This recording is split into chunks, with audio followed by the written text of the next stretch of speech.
Welcome to this episode of the Biology of Trauma podcast. I'm your host, Dr. Aimie. This is part 2 of my conversation with Josh Trent, recorded in his studio in Austin.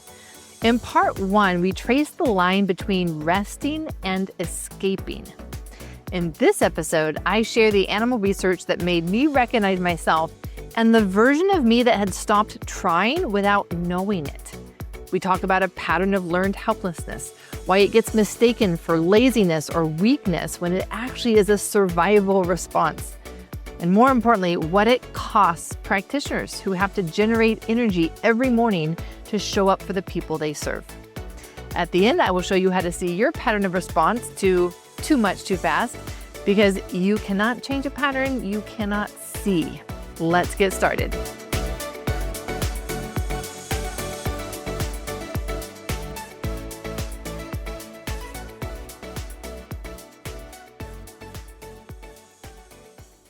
Looking back on my own path, I had only and always used escape instead of rest. Because I didn't know how to rest. Yeah. It didn't feel safe to just relax. There would be all of this stuff that would come up for me that had helped me get to that place in my career of you always must be doing something, always have to be productive, always need to have a plan. And so this idea of, well, why don't you just rest? So uncomfortable for me. Kind of like asking a dude, like, hey, why don't you feel your feelings? I'm like, I don't even know what that means. Yeah. And so the only way that I knew how to put my body in some form of let down or rest would be to escape. Yeah. And what do you see in the industry and field that would be helpful for clinicians, providers who are wanting to become better healers and guides that would help them know the difference between, am I really resting or am I escaping? I would tell them to take a breath and get really clear on what is their intention as to what they're doing and how they're leading their life. I believe that everything comes from intention, either consciously or unconsciously. So what does that really mean? That's a very meta answer, right? So we'll go Thank you, Josh.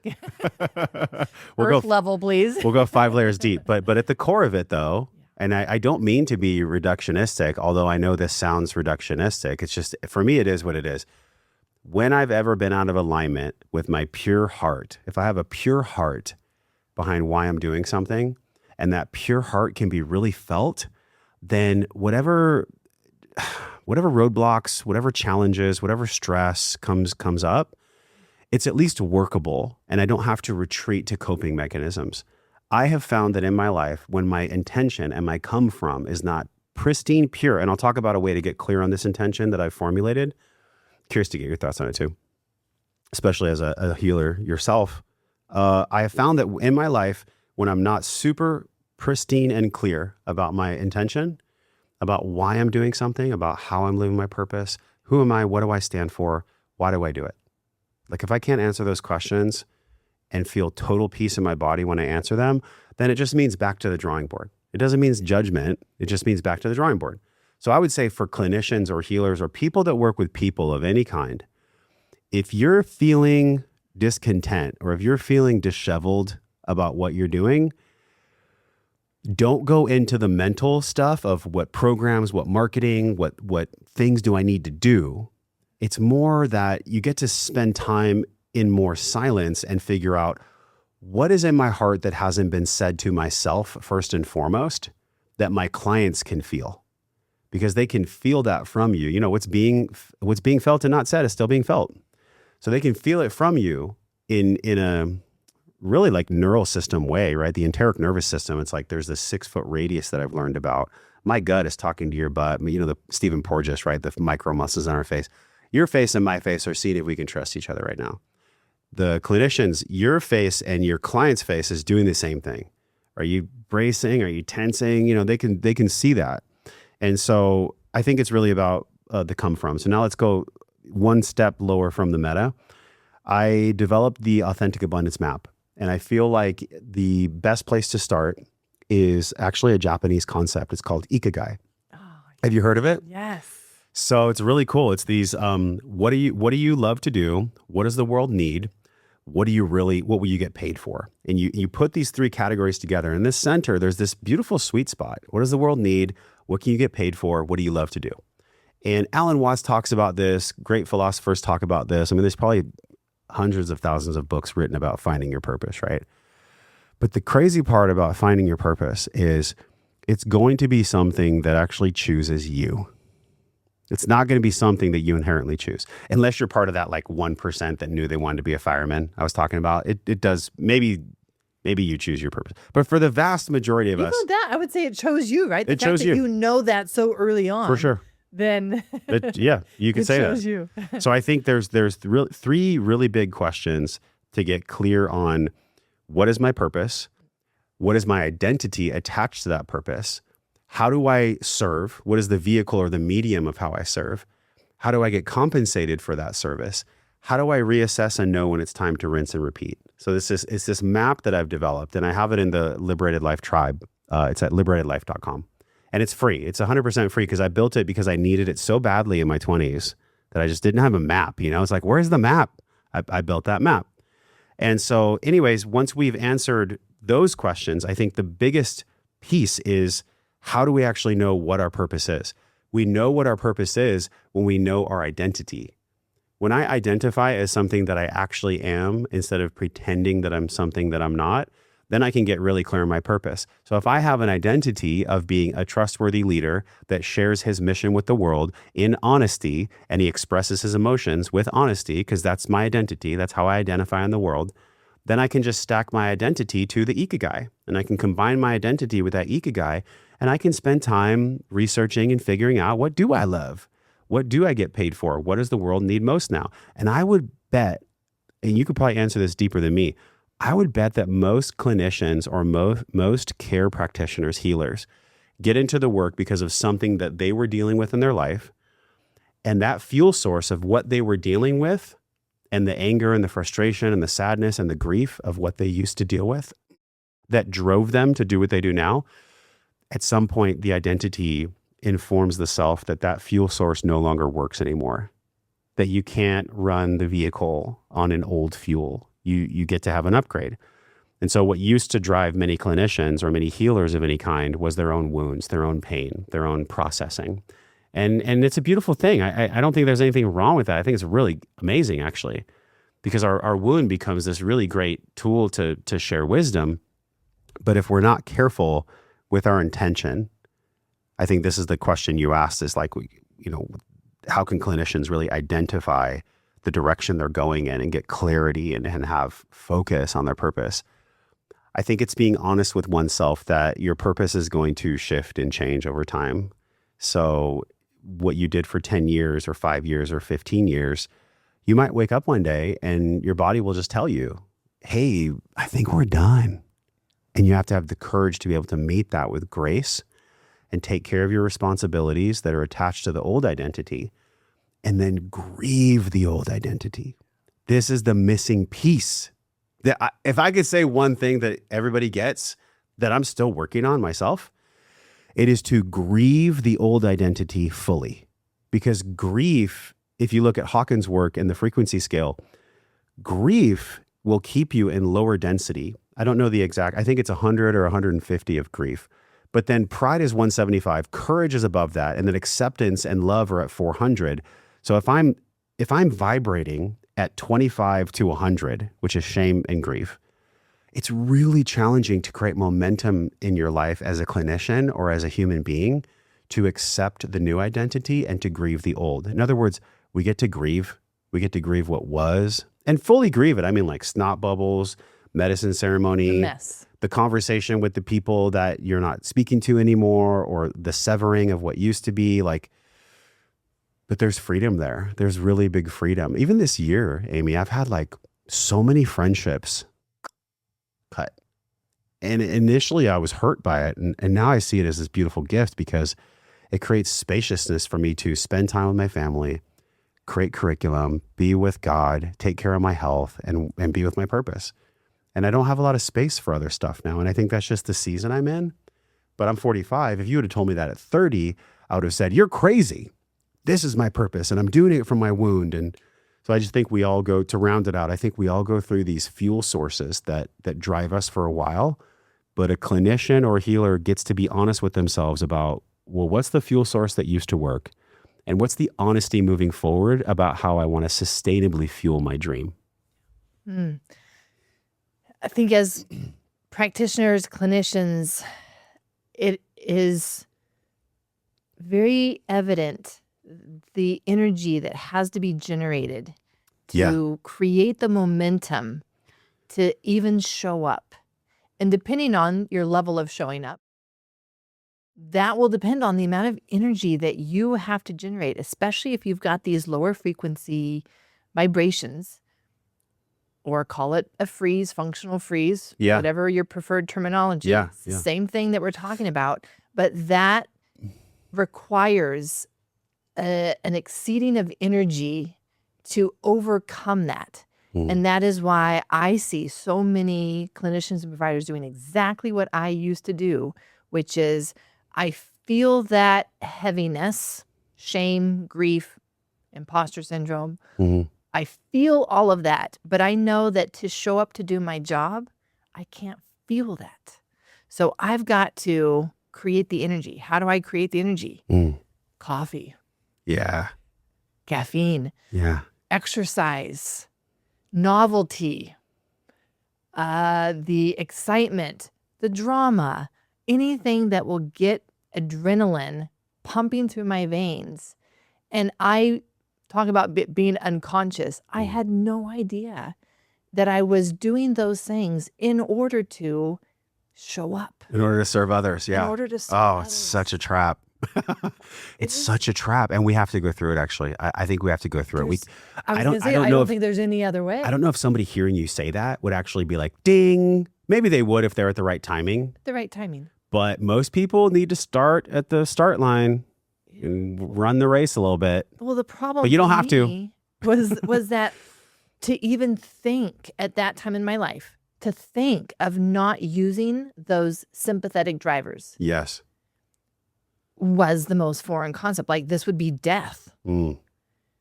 This is how I survive. This is how I get a paycheck. This is how I do my job. So you're taking away my literal lifeline, my sense of safety, my sense of security. And that's what I see in the industry that I would love to still see shifted is the clinicians, the providers, the healers being willing to take away their lifeline and actually get real about the lower frequency, heavy stuff that they, for good reasons, have not wanted to feel, have wanted to numb, avoid, and distract themselves from. But then that's where I see in your life, my experience as well, that's the authentic joy. Yeah. It's through that process that you even access the authentic joy, not the fabricated joy. Yeah. The authentic joy. Oh, this is so good. Can I speak to that? Please. I woke up at 3 a.m. like a month ago. And I was like, why am I awake right now? And I had what the spiritual peeps would call a cosmic download. I don't label it as that. It was something from God. What woke me up at 3 a.m. for me to do this? I put 2 pentagons into Claude, the AI. And I said, okay, these are all 5 things that are heart-focused words. They're something that I'm currently embodying and working to embody. And then show me their opposite. And it was amazing because I learned about this phraseology called conditioned happiness. And conditioned happiness is when you only get to be happy when you have this much money, when your body looks like this, when you have these friends, or your life has this white picket fence around it. This is so good. Conditioned happiness. What is the opposite of conditioned happiness? And I ran it through so much. I was like, pressure test this. What's the opposite? This is like 3 a.m. I'm in my bathroom. My family's sleeping in the room, just like on my phone. I get it. and you know what came up? Was the rebranding of my podcast. The opposite of conditioned happiness is authentic joy. Because authentic joy is not predicated by me being in an embodiment of joy if I only have these gaps filled. And that is a liberation for the human being. Liberation. I'm not saying that authentic joy is this fluttery state where you're always, on a cloud and everything works out perfect. That's not authentic joy. Like even like Levi jeans, they had this, authentic Levi jeans. They used that terminology before there was marketing hype around the word authentic. They just meant they made it. Genuine. It was there. It was genuine. It was genuine. The real stuff. And I think what's going on with clinicians and social media marketers or just people is there's a bracing and there's a posturing that they have to have it all figured out. And why would a client pay me unless I could be this pillar speaking from a pulpit that has it all figured out? But the price that's paid with the posturing of clinicians or healers is that as they're bracing and as they're posturing, they disconnect from their own body and they don't feel the truth of who they are. And then their clients and their audience can feel that. And then people would look at a person or influencer or speaker and they'd be like, wow, everything that person's saying is really cool. I love it. But something doesn't feel right. So I'm going to go to someone else. I think that's the difference between conditioned happiness and authentic joy, is that authentic joy is just you, is actually just who you are. It's what the mystics have tried to describe since the Essenes and the tablets thousands of years ago. It's on the temple and the Apollo, know thyself. So all these things that we see and hear and we read, but in order to really have this journey of coming home to who you are, I mean, that makes me even emotional just think about it. Like, what a gift. Joseph Campbell talked about this. He said the greatest gift is realizing who you are. And the road to get there sometimes takes people their whole life. And some people don't even experience it in this lifetime because they've been so conditioned to be happy and conditioned to be in learned helplessness. If we could just cast a spell on your podcast and say, I'm giving you permission in this moment to let go of learned helplessness and to let go of conditioned happiness, because the journey for you to get to authentic joy and to be who you truly are is going to be so hard and so painful, but it's going to be so worth it. Because guess what, y'all? There's pain on either side.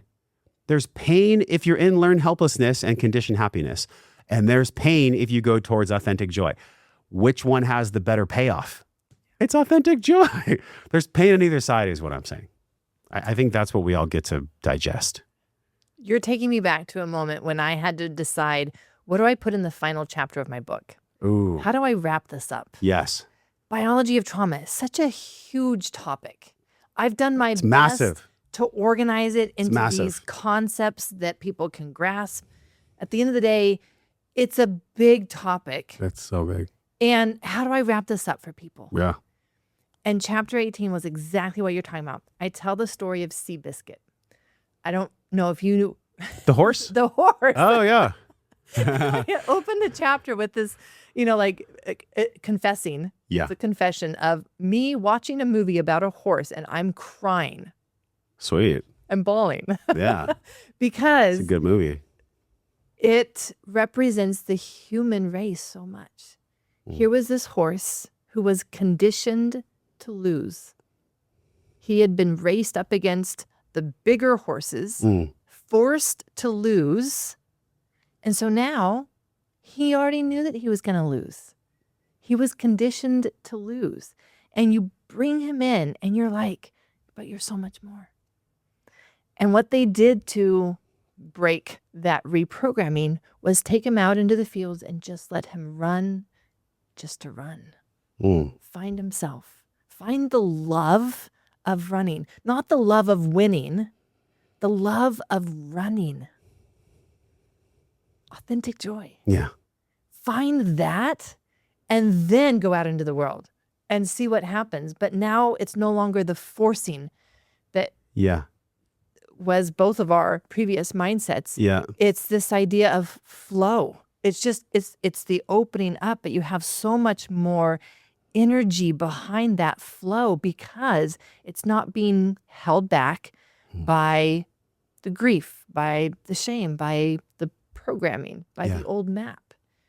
And so then to see that story unfold and to see him win against the fastest horse at that time, even though he's smaller, his jockey is heavier, he had all the odds stacked against him, but he didn't know that anymore. He was just running because he loved to run. So good. And then I say there will be people who will not be able to do this. There will be people who read this book, listen to your podcast, and they won't be able to take the steps. They'll get stuck. Why? And I tell the research of the learned helplessness with Seligman back in the 1960s. The dogs. Yeah. The dogs put in this container, have a shock pad on the floor. Half of the dogs are tied to the wall by their harness. The other dogs are free. They turn on the shock. All the dogs try to jump over this small wall over to safety.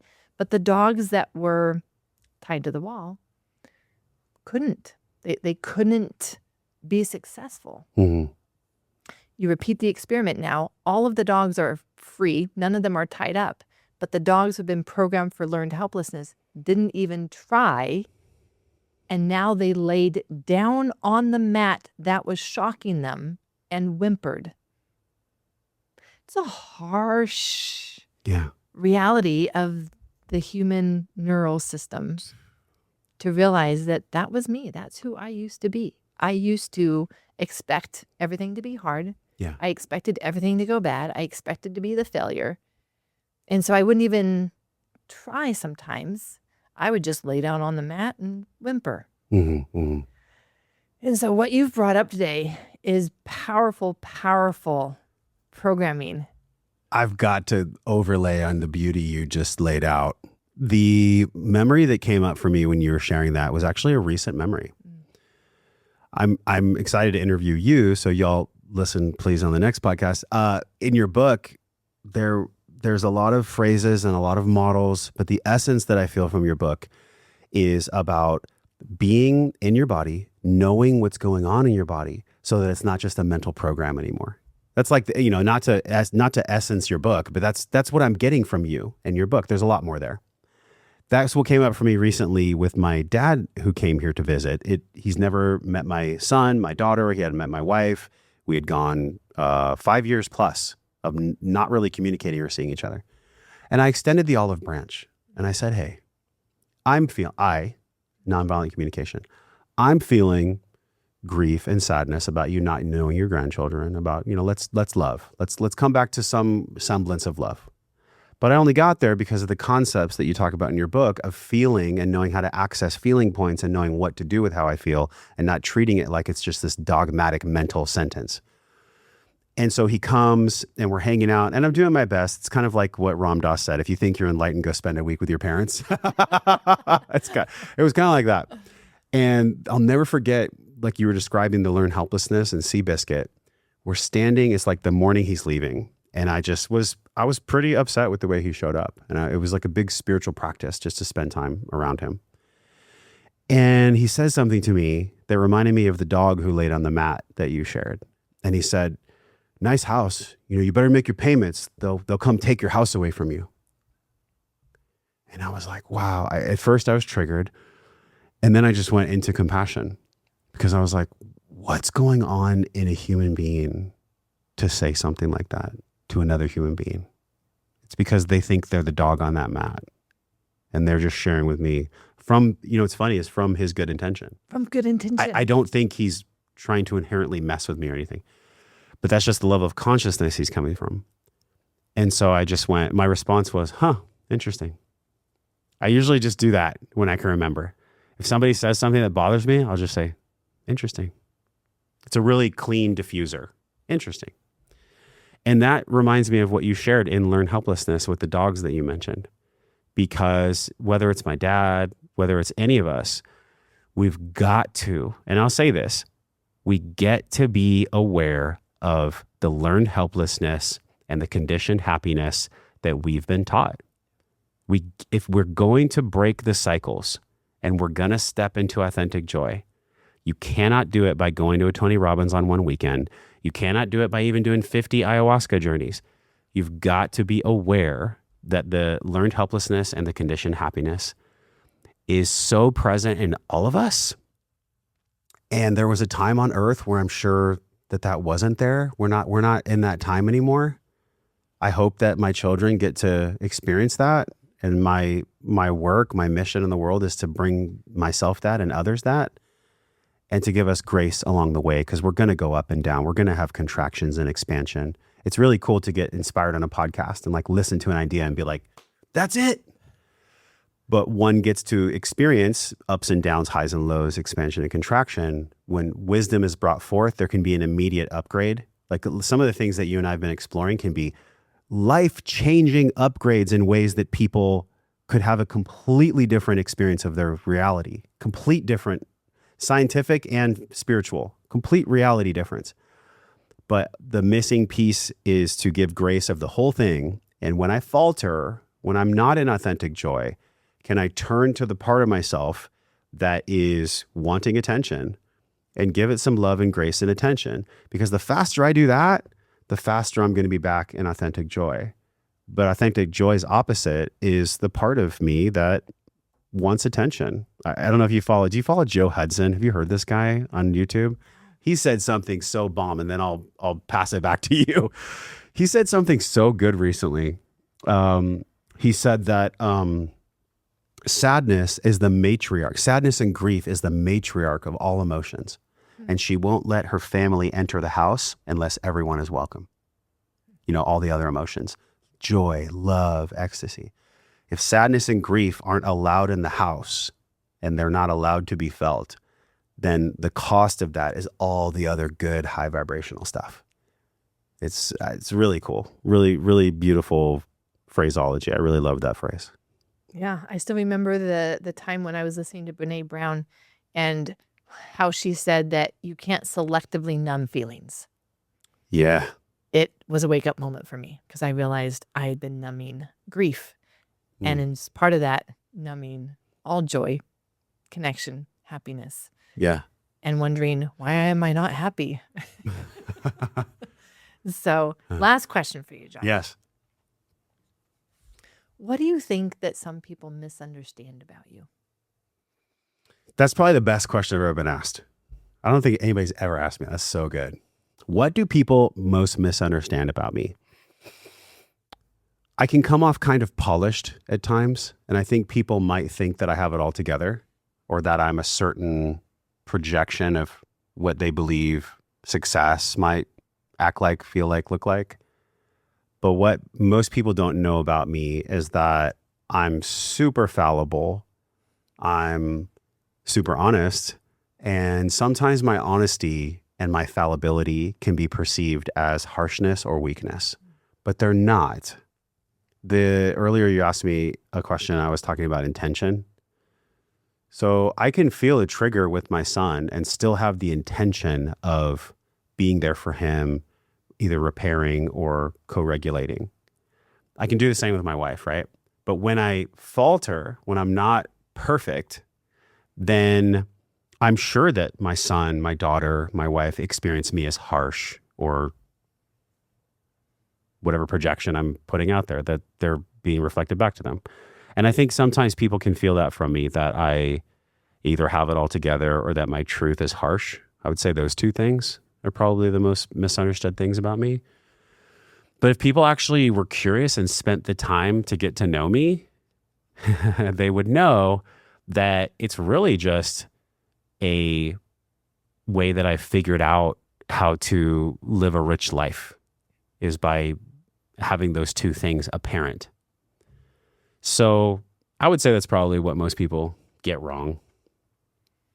And the wisdom that you're dropping for us, right? Even a leader, even someone who shares a lot of wisdom is fallible. And Absolutely. The more honest that we can be about it, the better leader we are. I think we're in a time now where being a leader who's really embodied and public, it's impossible for a leader who's embodied in public to not be congruent with speaking their fallibility.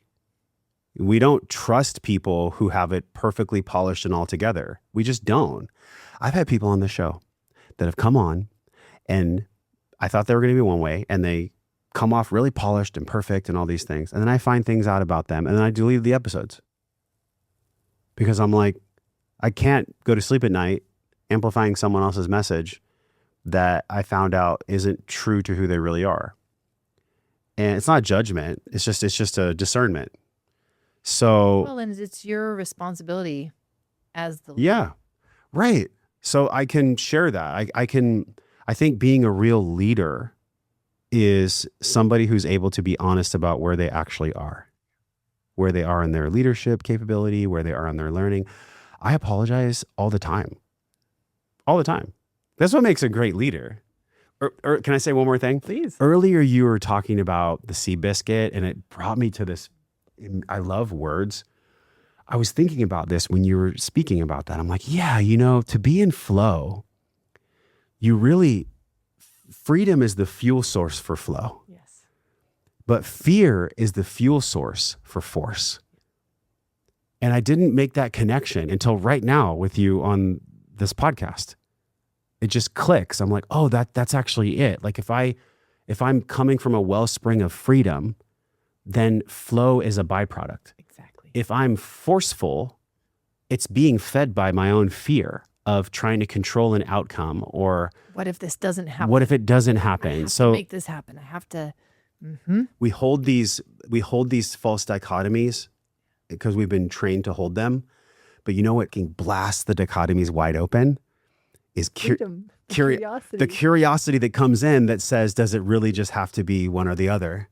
Right. Curiosity comes in and it just destroys the whole illusionary false dichotomy. So if I can be curious in that moment and just kind of laugh at it, like, interesting. Easier said than done. Easier said than done. Yeah. And it destroys the whole model. The curiosity can only show up if we create the safety for it to show up. Perfect.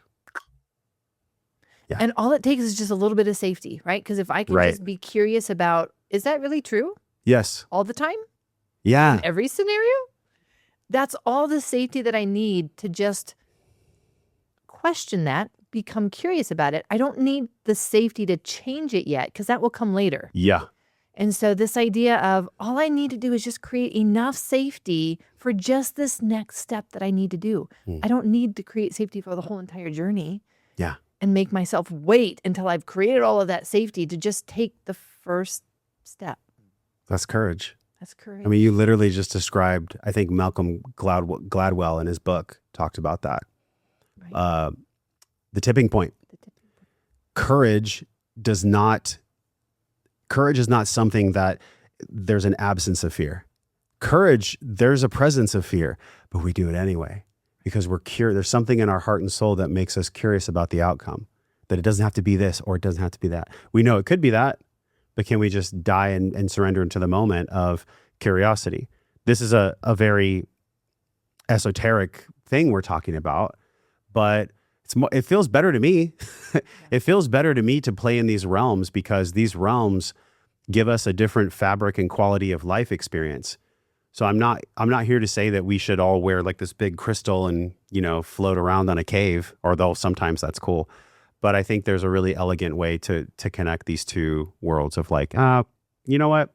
Interesting. Can I bring curiosity to that? Because then it just completely melts the false dichotomy. I think that's really, really important to embody. Yeah, we see possibilities where there's only been constructs. So the next time I have you on the podcast, we're going to dive into courage.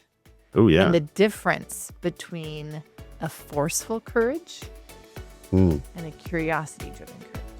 And if you want more of this, there's an episode on Josh's podcast, Wellness and Wisdom, where he interviews me. The link is in the show notes, along with the link to my new quiz that helps you see your pattern of responding when life feels like too much. If any of this episode felt familiar, the shutting down, the pushing through, the version of you that stopped trying without knowing it, you will get a lot of value out of seeing which of the 5 patterns of protection is your primary.